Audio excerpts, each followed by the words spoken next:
Hello, and thank you for joining the How to Launch Your Career in Sports Management webinar. My name is Kasey Fleetwood, and I am a Career Advisor for Southern New Hampshire University. I also work with students in the Sport Management program and will be one of the speakers for tonight. I'd like to start by introducing the rest of our speakers. Dr. Doug Blais will be our main speaker tonight. He's a full professor in the School of Business at Southern New Hampshire University, and he is the Sport Management Faculty Internship Coordinator. Doug received his Bachelor of Science in Economics and Finance and his MBA from Southern New Hampshire University. Doug earned his PhD in Sport Management with a minor in Marketing from the University of Connecticut. Doug has completed market research for various organizations including Eastern Mountain Sports, Boston Celtics, Manchester Monarchs, Manchester Wolves, and the Bank of America Championship. Doug has conducted various economic impact studies in the state of New Hampshire, including studies of the Verizon Wireless Arena, Palace Theater, and New Hampshire International Speedway. Doug currently serves on the NCAA Division II Management Council.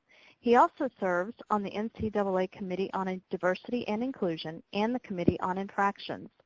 Doug was recently appointed to the NCAA Division II Strategic Planning Committee. In 2011, Doug traveled to Nicaragua with Soccer Without Borders, which serves as a vehicle for positive change for young girls. Doug worked for NBC as a production assistant and traveled to Greece to report on the preparedness and security for the 2004 Summer Olympics. Doug has been with the university for 19 years. In 2003 and 2010, he was honored with the Excellence in Teaching Award. The award is given to a faculty member who exemplifies those qualities that set the university apart as a teaching institution. Also in 2003, Doug was inducted into the Alumni Hall of Fame. The Hall of Fame is a Lifetime Achievement Award that recognizes an alumnus or alumna who has made outstanding contributions to his or her profession, community, and to Southern New Hampshire University. Doug was recipient of the 40 Under 40 Award from the Union Leader. This honor is awarded to 40 recipients under the age of 40 who have made New Hampshire a better place to live. Thank you, Doug, for presenting tonight and sharing your expertise with everyone. I want to next welcome our two guest speakers, Jim Hirlihy, and Director of Athletics for St. Anselm College, and Jillian Paine, Inside Sales Manager for the Boston Celtics. Jim Hirlihy was picked in April of this year to be the Director of Athletics at St. Anselm College, which has a robust NCAA Division II athletics program. Prior to accepting his current position, Jim spent 7 years at the University of Montevallo, a Division II member institution.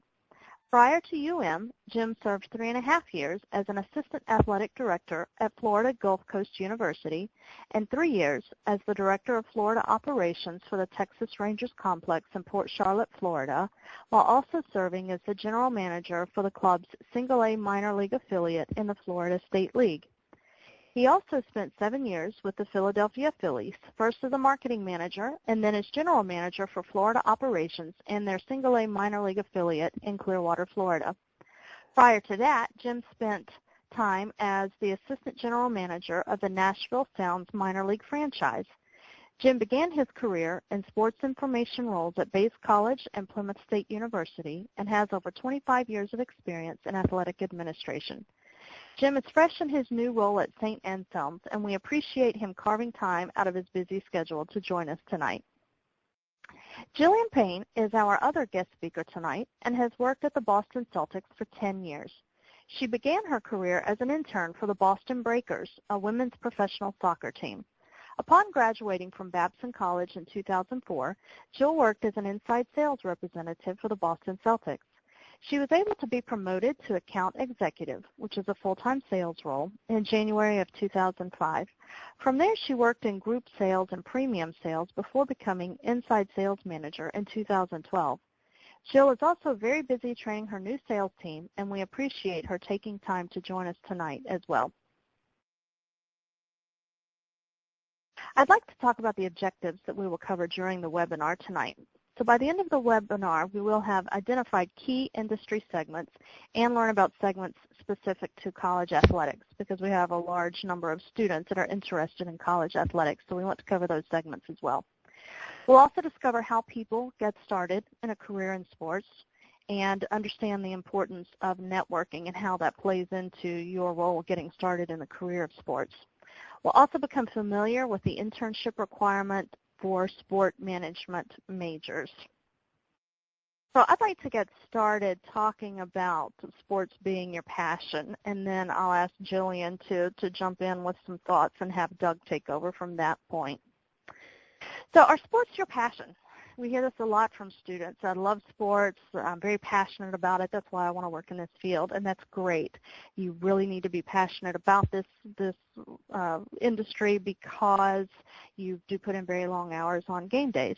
But it's not enough to love sports. You need to also understand the business side. So sports is a business, and your role will switch from that of a fan to someone helping to manage and run the business on the backside.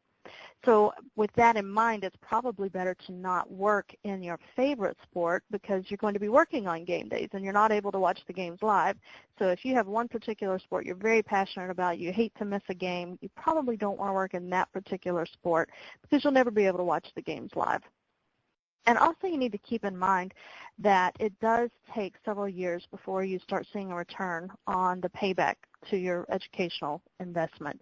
So most people start out in the sports industry with entry-level jobs, which are at a lower pay, but after a few years of proving yourself and adding worth and showing your value to the organization, you promote and start commanding those higher salaries.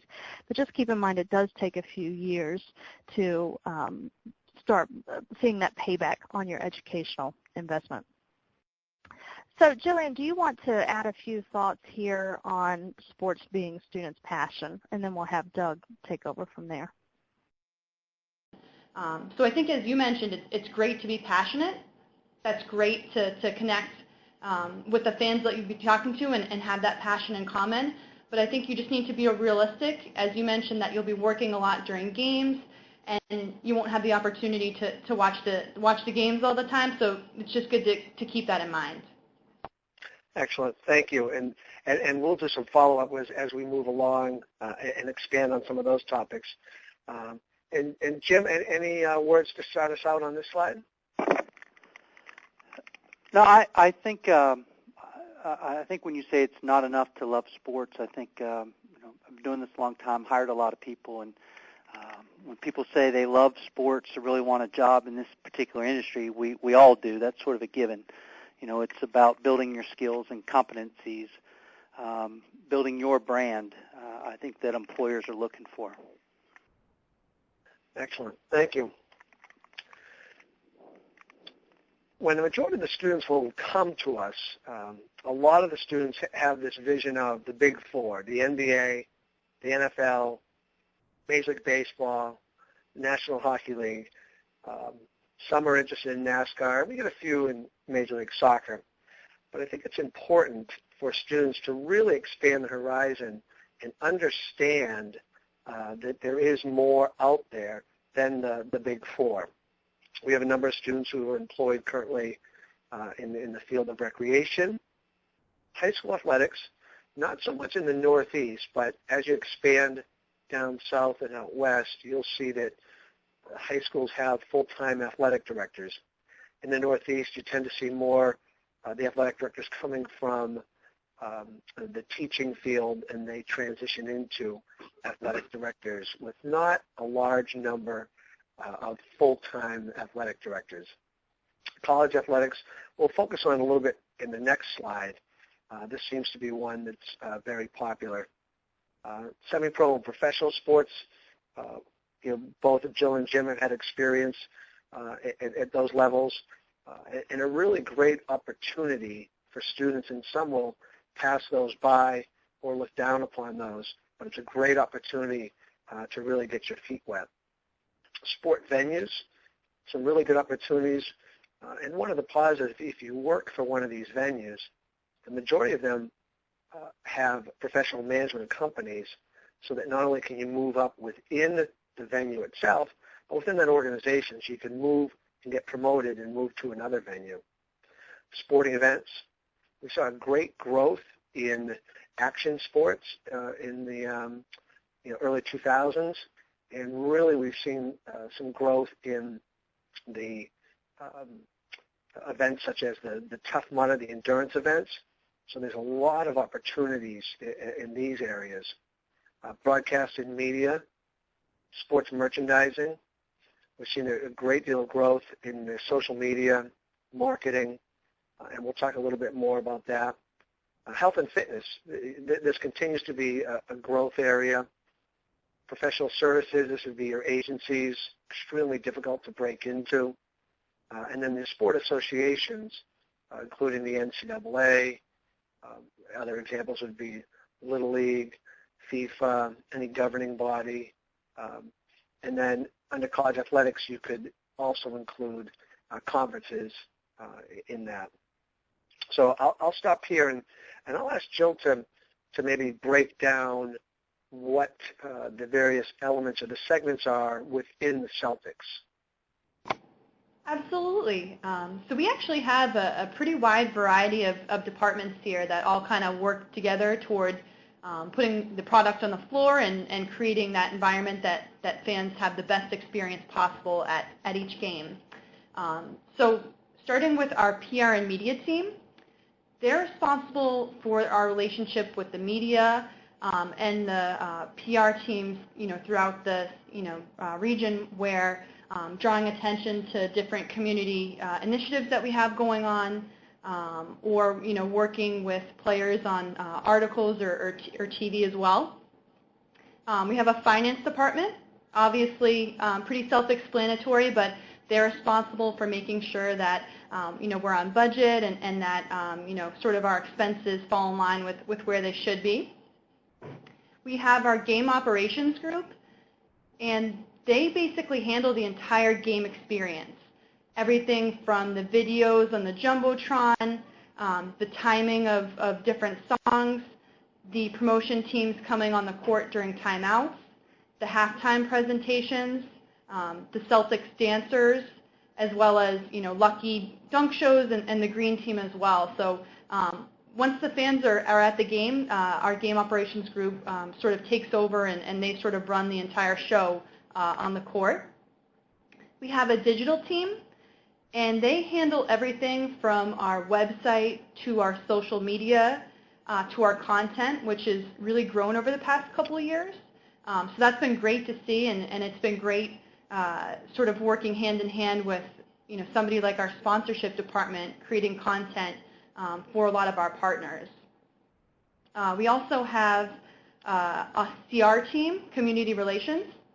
They do all of the work that's in the community. So whether that's refurbishing computer labs or out painting schools or doing a Read to Achieve initiative, they really sort of coordinate all of our activities within the community. We have a sponsorship and activation group.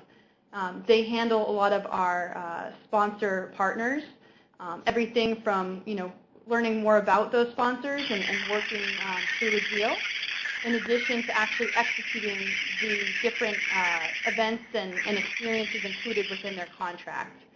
And then finally, under the sales umbrella, we have a few different departments. We have our season ticket sellers who handle our full season, half season, mini plan ticket packages. We have our inside sales group who's focused on new business. We have group sales who handle groups of 10 or more at games throughout the year.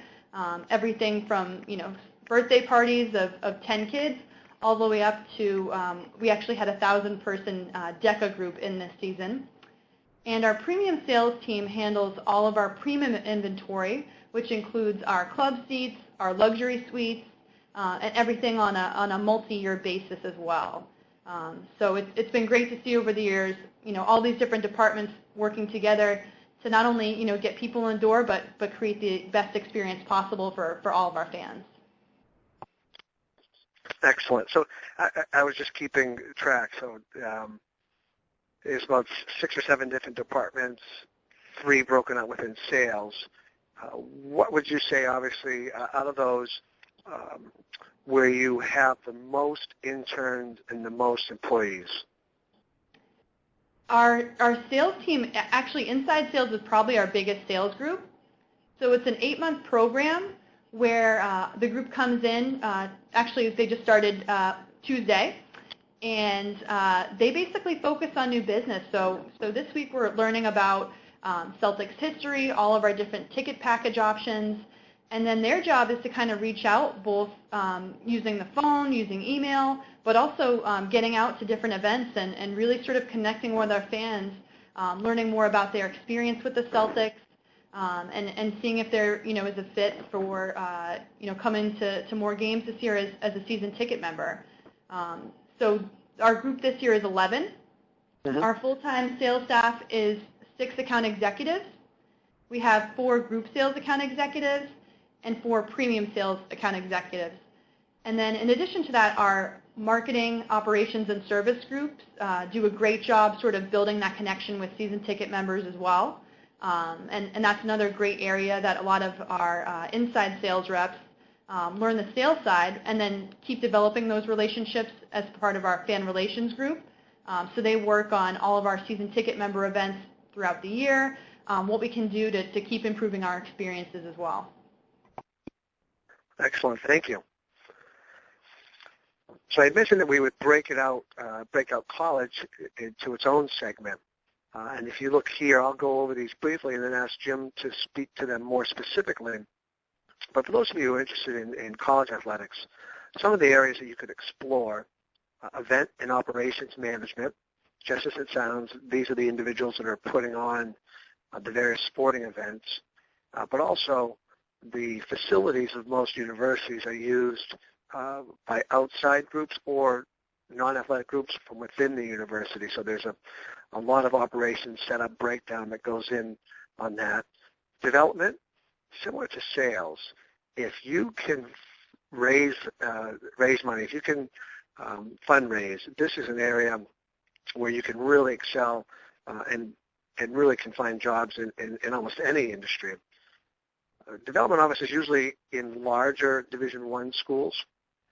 The general administration, sports information. These will be the individuals writing the articles, updating the websites. But over the last 5 to 7 years, they've become much more tech savvy and really needs to have a strong social media background. And many of them also get involved with video and video production. Compliance.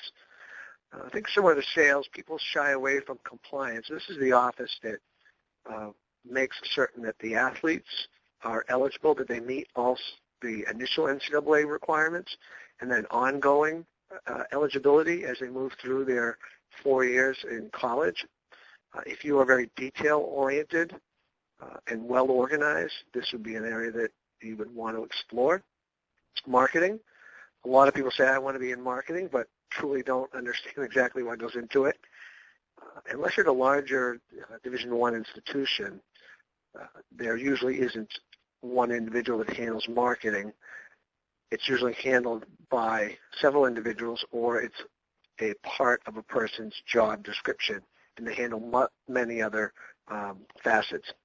Budget and finance, that's fairly straightforward. And then coaching. Not many of our students are interested in that, but we do have some that go into coaching.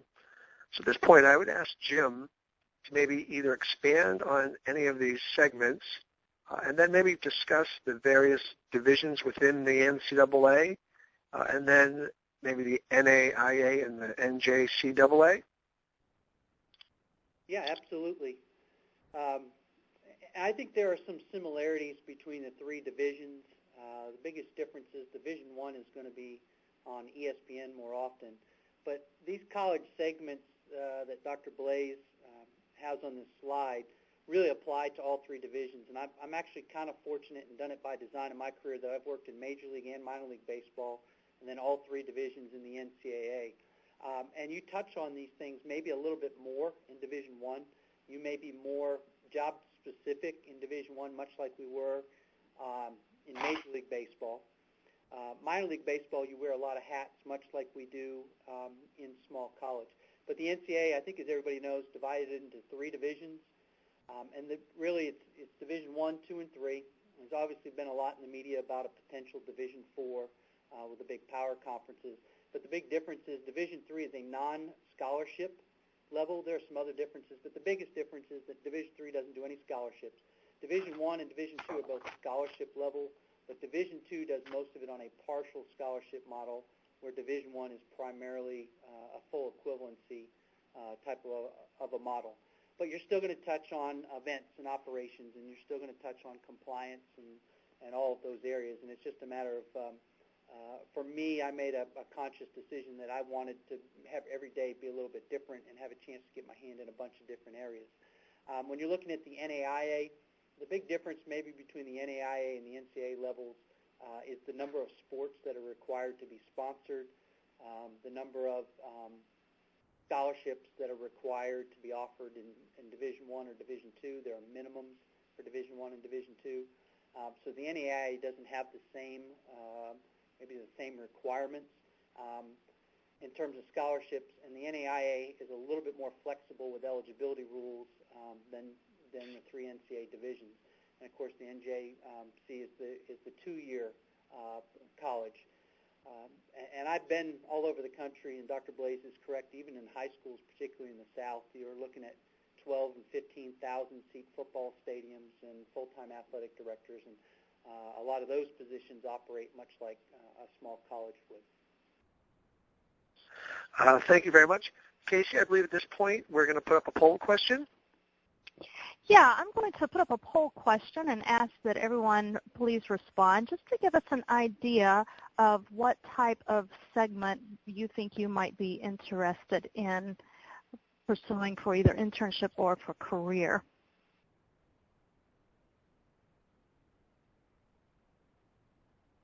So we'll take a few minutes and let everyone vote.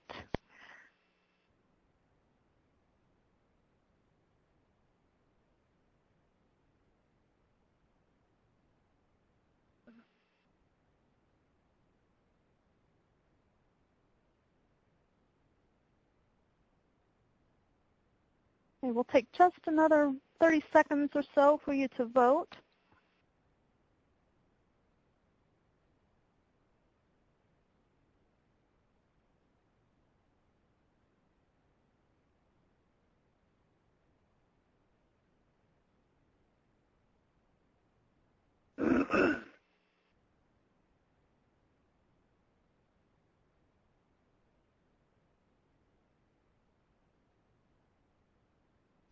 All right.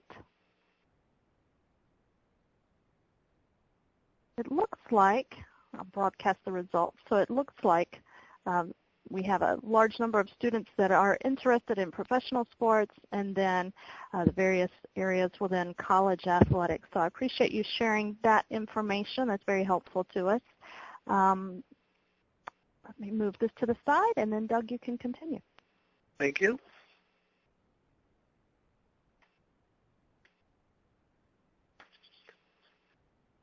So some information in reference to starting a career in sports, and I'm going to ask Jill to speak to this in just a minute. But the majority of the positions that are out there, especially a number of you said you're interested in professional or semi-professional sports, is going to be at the ticket sales, especially as the entry level. Hopefully by now your professors have really kind of shared the fact that it's such a highly competitive industry. You need to understand that there are a number of more applicants than there are jobs. And Jim mentioned it a little bit earlier about differentiating yourself and what can you do to make yourself that much more important to the organization. I've corresponded with many of you who shared your frustration with applying to teamwork positions and not hearing back, and we'll talk about that a little bit further in the webinar. But if you can bring a specific skill set, such as a proven sales history, you can make yourself much more marketable. Create a niche for yourself, whether it be the sales, analytics, social media, however you can differentiate yourself, you're going to make yourself more valuable to the potential employer. And at the end, we're going to have some resources for you, but it's important to really stay tied into the industry. And there are some great blogs and websites, and the majority of you in your courses will have used the Sport Business Journal. Even once you're out of class, it's important that you're reading those types of publications to really stay tied into the industry. So, Jill, maybe you could just discuss, some of the aspects of getting a position and starting off.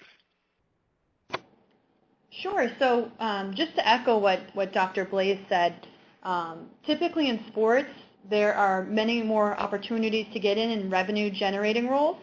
And just as an example, over the past 3 years for inside sales, we've hired 36 people.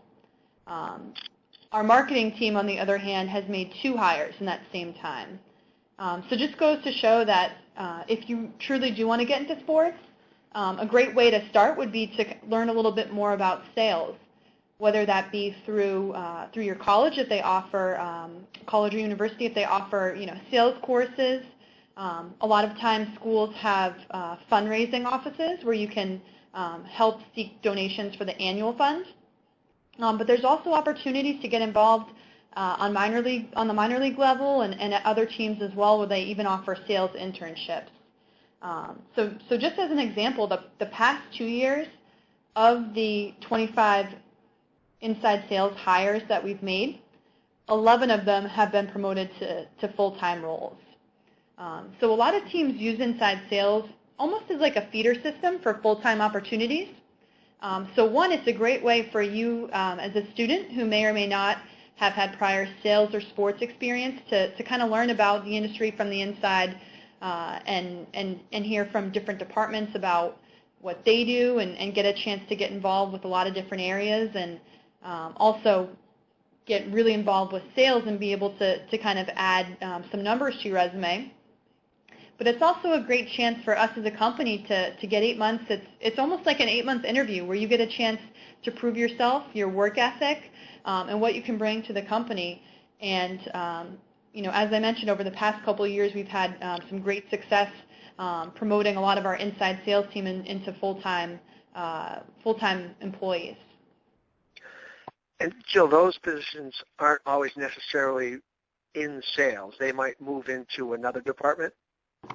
Exactly. Yeah, we've actually had we had inside sales teams from 2004 to 2007, and the past 3 years.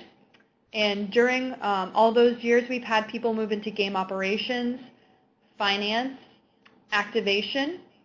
We actually just this week had a former inside sales rep from 2005 promoted into corporate sponsorships, premium sales, group sales, season ticket sales, marketing, and our service group, which is our fan relations representatives. That's great. Kasey and I often hear students say, when you ask them, they want to be in professional sports and they want to do marketing, but they really can't articulate what marketing is specifically. They have the broader understanding, but then they'll follow up saying, I'll do anything but sales. So I guess that really just highlights the importance of why they shouldn't discount sales out of the gate, and it's important that they understand from the ground level what one of the major revenue generators are for the organization. Definitely. I mean, I think in sales, at times people may have certain stereotypes about it. But I think it's, at the end of the day, sales is just really about connecting with fans, which, I've loved it over the past 10 years. And especially as an athlete, it kind of appeals to my competitive side as well, where I know what my numbers were last year, and I always kind of want to keep improving. And I think it's great. Marketing is obviously a great field, but inside sales, it's 8 months. So, you're taking 8 months after college to learn and develop an entirely new skill set. But we also try to get the group involved in a lot of different areas to try to build skills in other areas as well. They help to maintain their accounts, so they're getting some service skills. We have them at the box office dealing with clients face-to-face, so they're developing some operation skills, looking up any issues in our computer system as well. So we really try to build not only sales skills, but kind of make really well-rounded candidates, and that way we hope that we've given them a few different tools to help them take that step forward in a variety of different directions here. That's great. Thank you. Networking, volunteering, and internships, something that Kasey, I know, stresses over and over and over. I do the same thing in my classroom. So if we look here, not to go through all those different bullet points, but maybe I'll ask Jim and Jill just to touch base on the importance of networking and volunteering and why the internship is such a critical component to landing that job, and sometimes even more important than having a 3.8 GPA, that internship with a student that's got the 2.8 or 3.0. So maybe I'll ask Jim to start. Yeah, I just, as a background, I started out as an intern with a Major League team, I guess back in 1987 in the PR office. It was an unpaid internship. The next year they moved me into sales. It was a paid internship, and I enjoyed getting paid the second year I did an internship. But I think you learn a lot of good skills. A lot of us had to start out in sales, and were able to use it to transfer to other things. And for example, in my personal situation, Dr. Blais, I did the internships both of those summers, 87 and 88, with the Texas Rangers. And then, 8 or 9 years later, they hired me back basically in a baseball operations role. But you were able to show people that you can make a connection with the people that were important within the organization, that you learned to have, some good communication skills, and you could write and you could work with people. So I think everybody in this business has started out with an internship, and I find a lot of folks, I just got a resume today from somebody who just graduated from a sports management program in New England that wanted to start out as an assistant athletic director, but had not done any internships, really didn't have any practical experience. So I think it's important that you do those kind of things through networking and volunteering and gaining some valuable experience. But I guess maybe I'd also say something what I would call maybe knowing thought leaders. I think it's important for students to reach out and make relationships with faculty members. And for the students that are listening in, Dr. Blais is very connected on a national level. So if he's not somebody that you know very well, you've already made a bad mistake. But it's good to know people that are thought leaders and leaders in the industry. Get to know some coaches, get to know some athletic administrators, get to know university administrators or presidents, get to know people in a conference staff, get to know successful business leaders, because I think it's really making a personal connection. It's not just a matter of collecting business cards or phone numbers, but people that know who you are. And that will be advocates for you, I think is very important. Great. Thank you. I notice we're getting a little short on time, so I'm going to move forward to make sure we stay on track here and have time for the questions that have been submitted or some additional questions that may want to be asked. I would assume the majority of you are on Twitter, and this will be archived. So that you don't need to try to write these down right now. But just a few that I really enjoy. Dan Ravel is the ESPN business reporter and provides some really great insight and links to some articles that are pertinent to the business of sport. And then one of my favorites, for those of you who are analytic fans, 538, the one on the bottom, they do some great analysis. If you're looking to carve out a niche for yourself in one of those analytics, I would strongly encourage you to follow 538. Websites, again, no need to write these down, but you'll see some of the major Major League sports that are here. The second one, that Ultimate Sports Insider, for those of you who are interested in collegiate athletics, I'd strongly encourage you to look at this one. There was one I just saw today about Central Florida and their budget. They have a great 11-part series that you can read about becoming an athletic director. I think you'd find that very valuable. Obviously, we have Teamwork Online. That's the one that I send out. And if you're currently not receiving my emails, you can reach out to Kasey. She provided her email, and we can get you signed up for that. Required internships. So for those of you who are in the bachelor's and master's program, there are required internships as part of the program. And the guidelines for bachelor's is a minimum of 60 credits with a 2.5 GPA. And then at the master's level, a minimum of 4 courses with 3.0 GPA. And the reason it's important that you have coursework under your belt is that you've got that working knowledge. But more importantly, a lot of the new hires will come from current interns. And if you are not ready to graduate, then you won't be available for that open position. So it's important that we try to time that for you, and that's one of the key elements. Kasey, is there anything else that you would want to add before I move forward with this slide?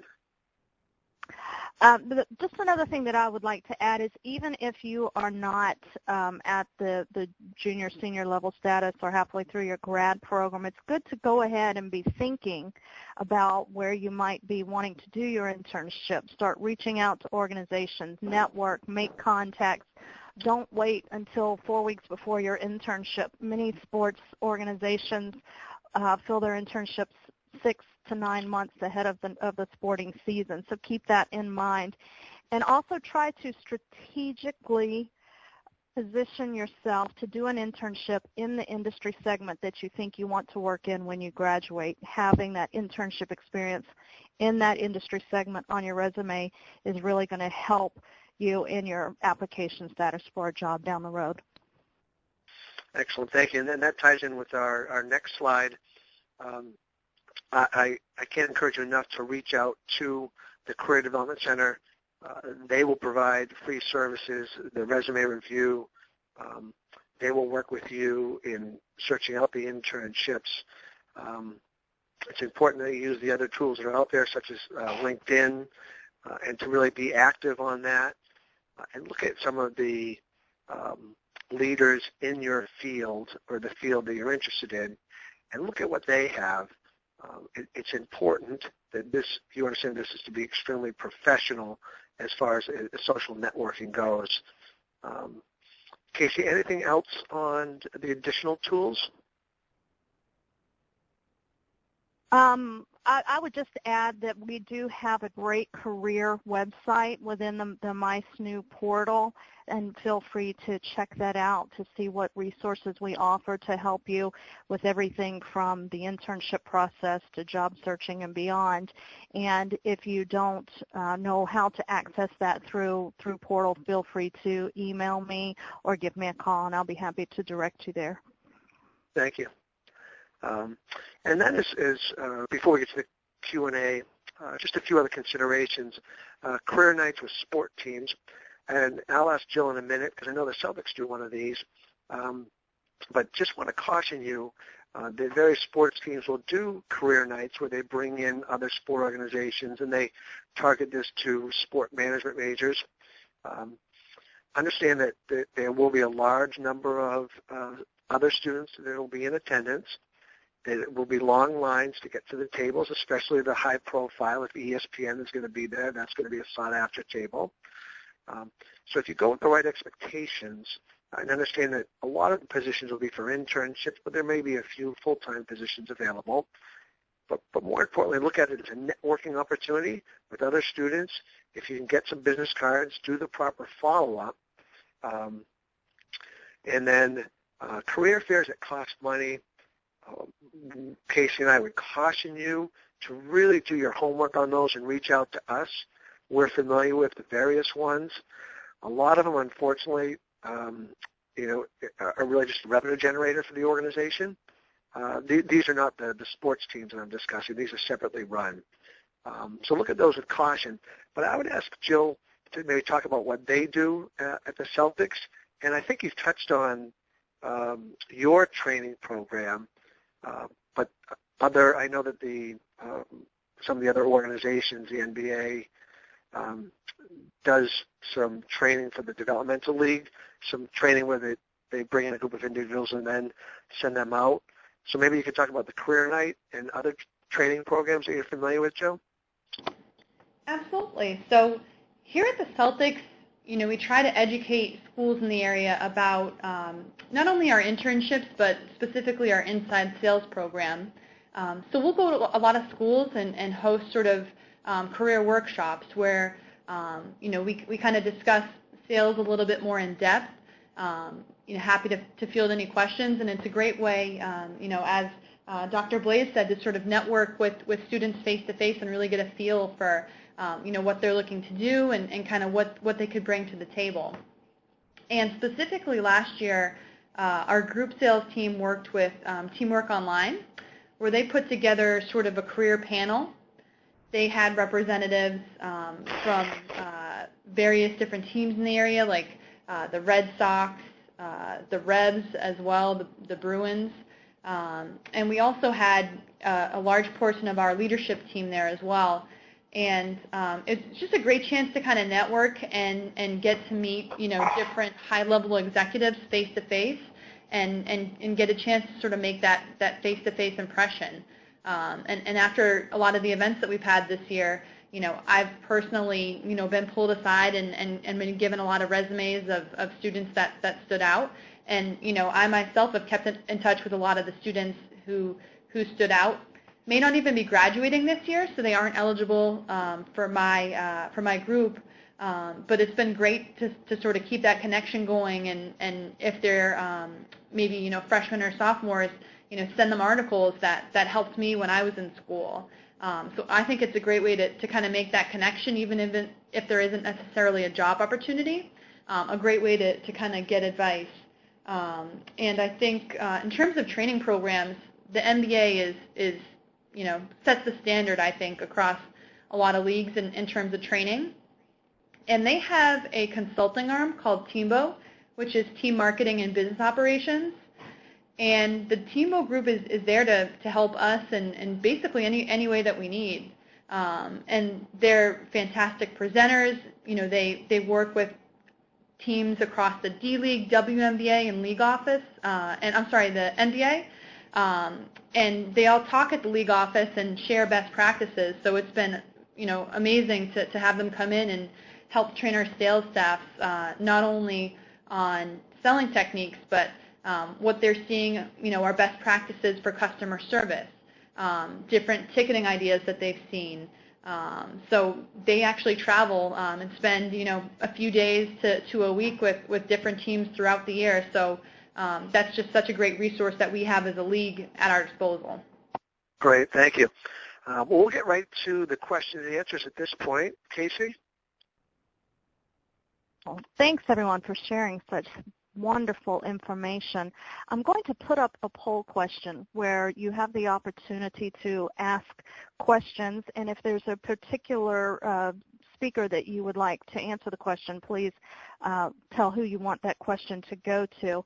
While we're waiting on the results of your poll questions, we did have some students who submitted questions ahead of time, and we'll go ahead and jump into those. So Jim and Jill, if you could please both take a moment to answer this question, a very common question from students. Many students have asked, if I'm straight out of school with not much work history, what can I do to impress an employer to consider hiring me for an internship or an entry-level position?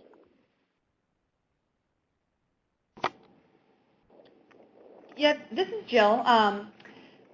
I would say one way to stand out, like Dr. Blais mentioned, is to kind of showcase, your skills that you do have. And I've actually seen the past couple of weeks, actually one of the managers at another MBA team actually emailed me a candidate that they had that was from, this area, who actually did an elevator pitch. So we posted a video and basically took, 1 minute and sort of sold himself about why he'd be a good fit for sales.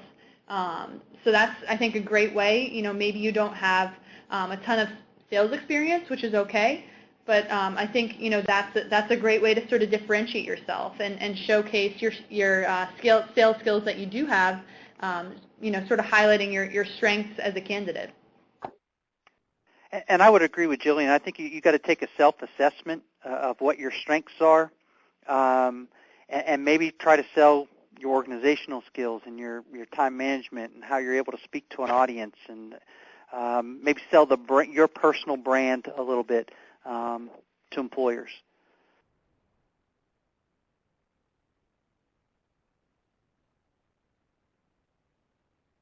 Okay, thanks for that. Bear with me while I work through these technical problems. I'll go ahead and ask another question that was asked by several students. I think this has already been addressed, but I want to go ahead and throw it out there to see if there's any additional advice you would like to give students. Is there any way to break into sports management without having to go through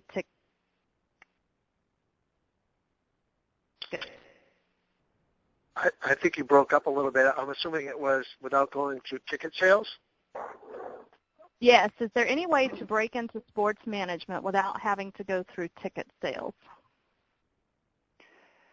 I would, if I could take this one, this is Jim, I would say yes, there is.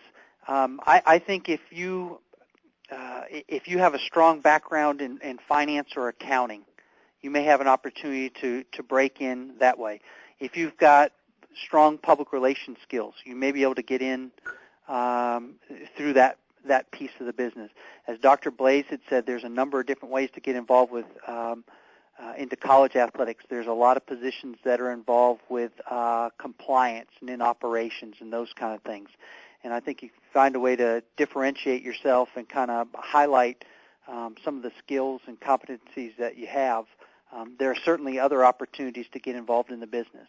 And certainly, there are plenty of people who don't walk in at 22 years old to get a position. You see a lot of people that take experiences that they have in other careers and are able to apply their business knowledge that they have into positions in sports. Yeah, just to echo what Jim said, if you have specialized skill set, a few that come to mind, as Jim mentioned, PR and communication skills, finance. Also, one I've seen recently here, if you have sort of web development or coding skills, that's an avenue where it's easier to kind of jump right into full time. But I think some of those more broad categories like sales, marketing, especially on the pro level, a lot of times you do kind of have to start in an inside sales capacity, but that doesn't mean it's impossible. It just means opportunities are a little bit more limited. So, some of it comes down to timing. But I think, as Jim said, there's great opportunities, with, colleges. I would actually encourage a lot of you guys to get minor league opportunities, just because that was so helpful for me in college, not being entirely sure kind of what direction I wanted to take my career. On the minor league level, you get the chance to wear so many different hats. At the Breakers, I was the mascot here and there. I helped set up the field from time to time.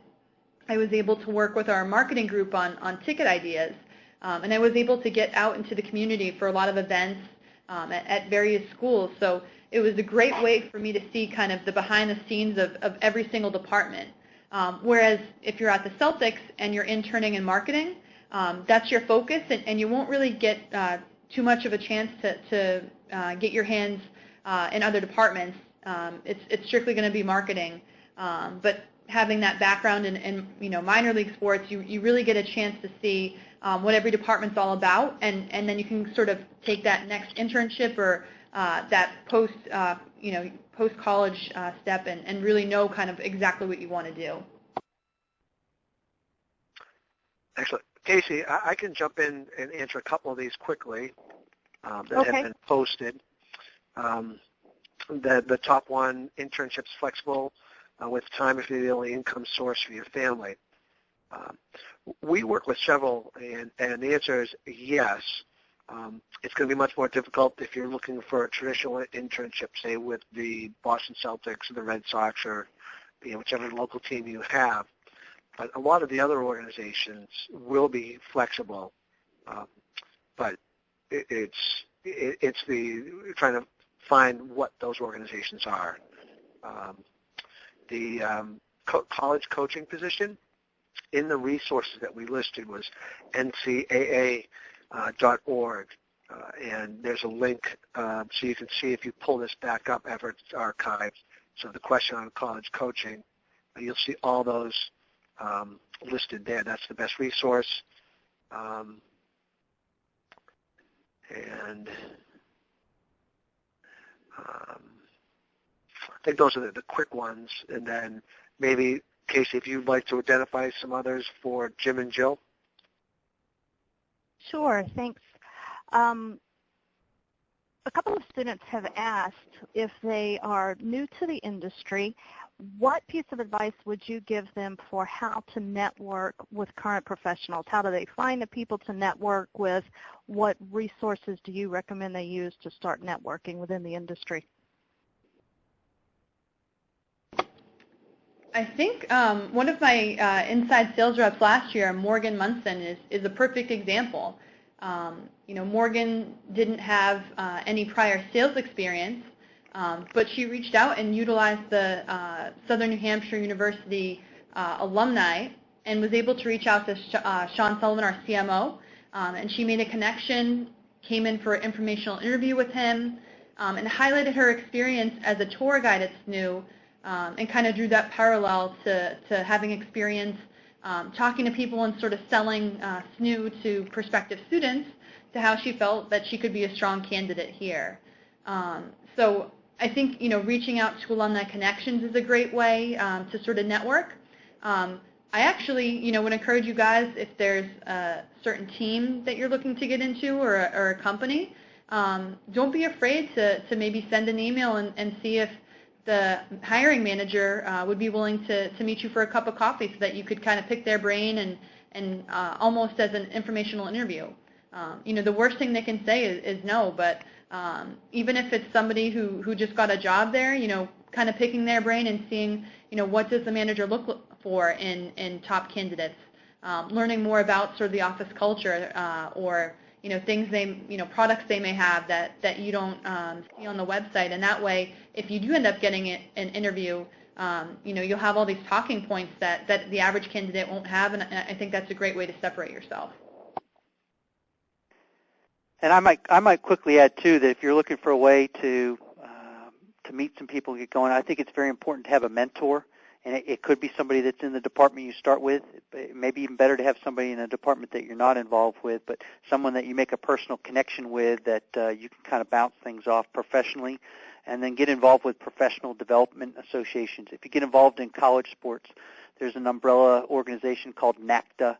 It's NACDA.com if you ever want to look it up. But they've got professional development and networking opportunities for professionals in facilities and business and sports information and compliance and development and so on. So I would think mentor and looking for professional development opportunities could be huge. Thank you both. We do have some students who are interested in going into college coaching, and we know that's a very competitive field, but Jim, could you say a little bit about recommendations for students who are interested in coaching at the college level?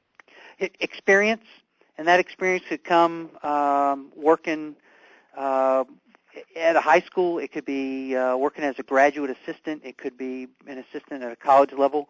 But what we're looking for really, four basic things when we're looking to hire coaches. We're looking for people that are outstanding with player development, can help make the student athletes better. We're looking for people that do a nice job with, understand team cohesion and how the team unit works and how to get everybody motivated and working towards the same goal. We're looking for people that are excellent role models when it comes to sportsmanship and those kind of things, and we're looking for people with the recruiting ability, which goes right back to sales and development and those things, that are able to sell a program, do those kind of things, and really can kind of create a culture. And you can learn some of those things at whatever level, but gain experience wherever you can gain it. Thank you. All right, next question. We have a student who said that they have a lot of experience and they're showing that on their resume, but they're having a difficult time getting interviews. We know that the market is really tight right now. Jobs are competitive. When you are looking at resumes or job applicants, what do you like to see on a resume that attracts you? So Jill, why don't you start us off with that question? Yeah, I think that first off, I strongly encourage everybody to take your resumes to career services. Having looked at hundreds of resumes, it's very easy to tell who's sort of taken that time and done their homework with career services and made their resume not only the content stand out, but also sort of the layout and the overall look of the resume. You can just tell it's a lot easier to read. I think experience is huge, and it's a great way to sort of separate yourself. And it sounds like the person asking the question has that down. So I can't speak to them specifically, but I would say typically on resumes experience is great. The sports industry is definitely a lot of hours, and there's unique challenges that we face. So it's always great to see people who've already succeeded, in internships or in other positions at teams, because that they come in kind of understanding, how it works. I would say in addition to that, I think kind of showing that you can handle multiple projects, whether it be, college athletics, or maybe you have a position, kind of juggling school along with a few other responsibilities. Shows that you can effectively manage your time, and that you can also sort of take on multiple tasks. Obviously, here we have a lot going on, especially on game days. So it's great to see candidates who are able to keep their grades up or maintain position or status with the team in addition to all their responsibilities for school as well.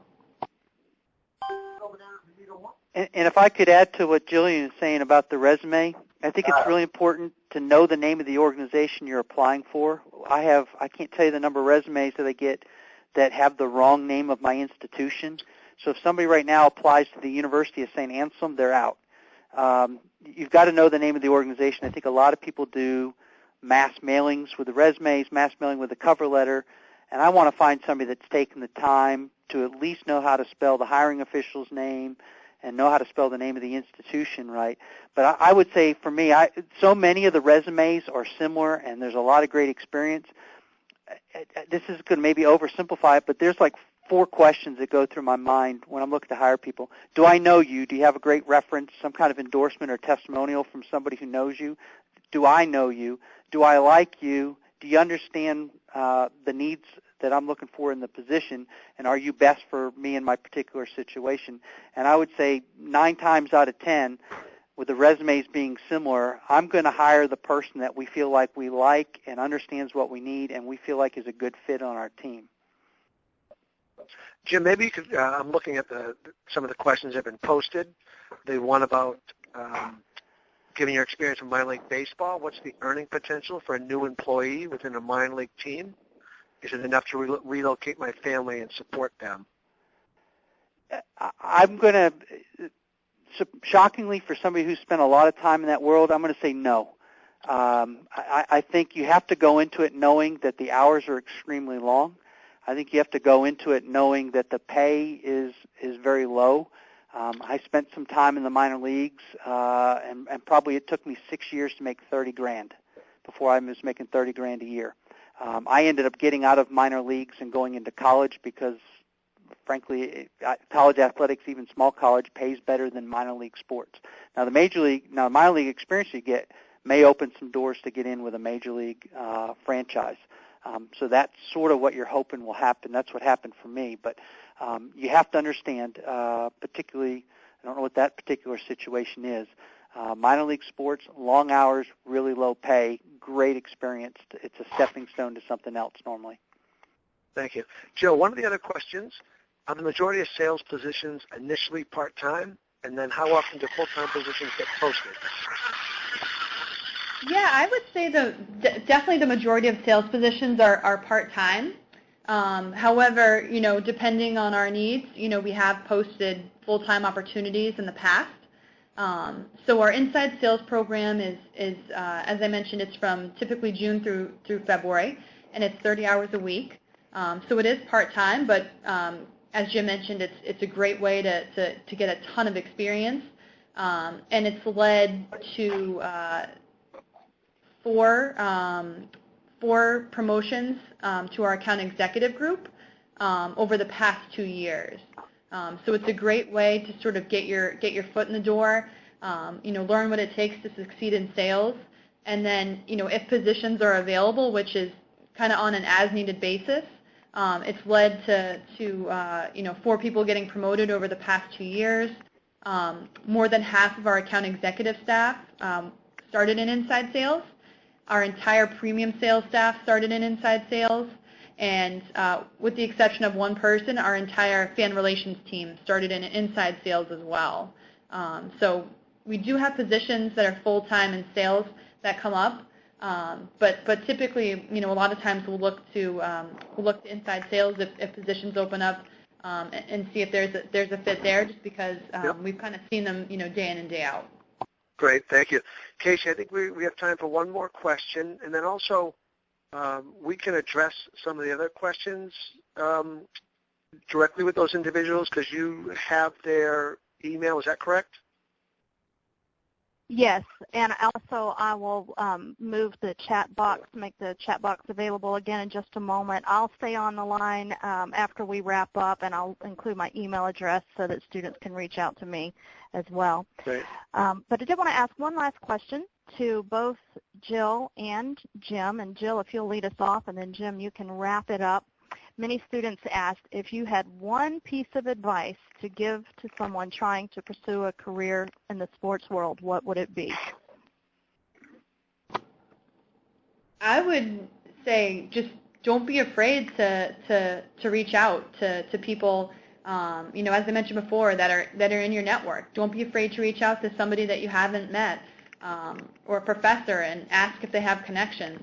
That's kind of how I got started in sports. One of our professors challenged us to call the owner of a company that we wanted to work, where we wanted to work, and that led to me calling the owner of the Boston Breakers, and led to that internship. I was out. The NBA has what are called sports sales combines now. The Celtics weren't there, but I ended up speaking with one of the trainers, and he talked to me about what I was looking to do, and I asked, do you have any connections in Boston? And ended up getting on the inside sales team here at the Celtics. So I would just encourage you guys to be fearless, and if you really are driven and want to succeed in sports, don't be afraid to reach out and make those connections yourself if you don't have them, from internships.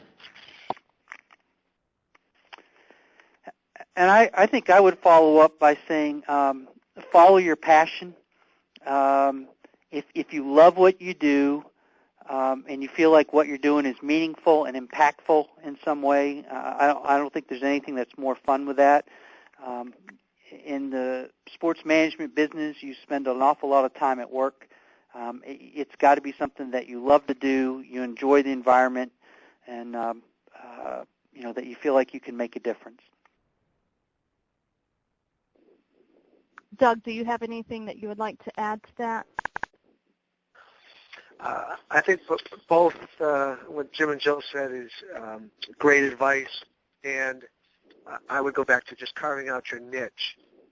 Some of those questions that we didn't get to were about, how do I differentiate myself or make myself stand out? Anything that you can make tangible, that you differentiate yourself from the other candidates, and understand that you are trying to add to the bottom line no matter what position you're doing, and able to distinguish yourself, and I think the success will follow. Okay, well, we are a little bit over time, so I want to thank both Jillian and Jim for joining us. Doug, thank you so much for presenting during this webinar. We appreciate all of your insights and you spending your time with us this evening. I'm going to stay on the line for the next few minutes. I will open the chat box back up, and I will give my email address for anyone who wants to reach me, and I have about 5 more minutes for closing up. But Doug, Jill, Jim, thank you very much. Thank Kasey, you. I'll stay on with you. Yep. Okay, great. Thank you. Thank you.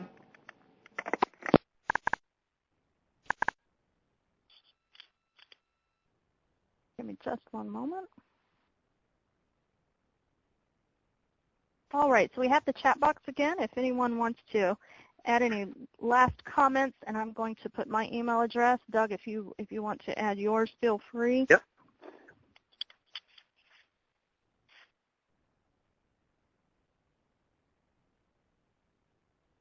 And Doug, would you also include, do you have a link for how students can sign up for your listserv? Or do they just need to email you? Yeah, if you're interested in signing up for our listserv, and the listserv, we send out the Teamwork Online weekly jobs, and then if we have anyone else who reaches out to us for jobs or internships or volunteer opportunities, we'll send those out. Some you'll see are specific to the greater Manchester area, but we still get a lot from all over. So most of the students find it valuable, so you can email me.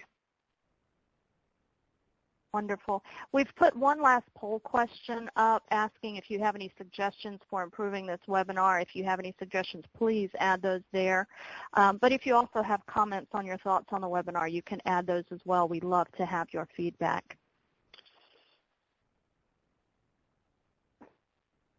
Doug, is there anything that you wanted to add as a final wrap-up? No, I really appreciate all those individuals who participated.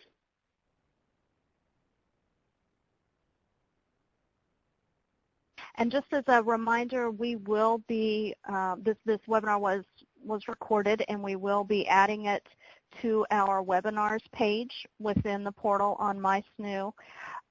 You can, when you log into MySNU and you go to Career Services, you'll see our webpage, and then you can click on the Webinars and Trainings link. That should be available sometime next week. But if you're having trouble accessing it, feel free to email me, and I can give you the direct link to it. Kasey, there's one last question about to teach and coach at the college level. Should I obtain a degree in sport management or education, or vice versa? Each school is going to be different. So that's a really tough one to answer. Coaching, there's really no specific degree that they're looking for at coaching. A lot of them would like to see a master's because most of the students have done grad assistantships. But either an educational degree or a sport management degree, if you want to teach in the field of sport, is what would be needed at that master's level. Thank you.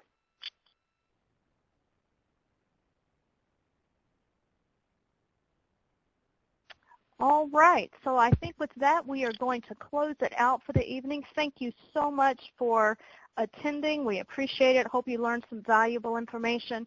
You have my email address. You have Doug's email address. Feel free to reach out with questions. If you'd like your resume reviewed, as we've mentioned before, feel free to send that to me. I'd be happy to help you with that. Questions about internship as well.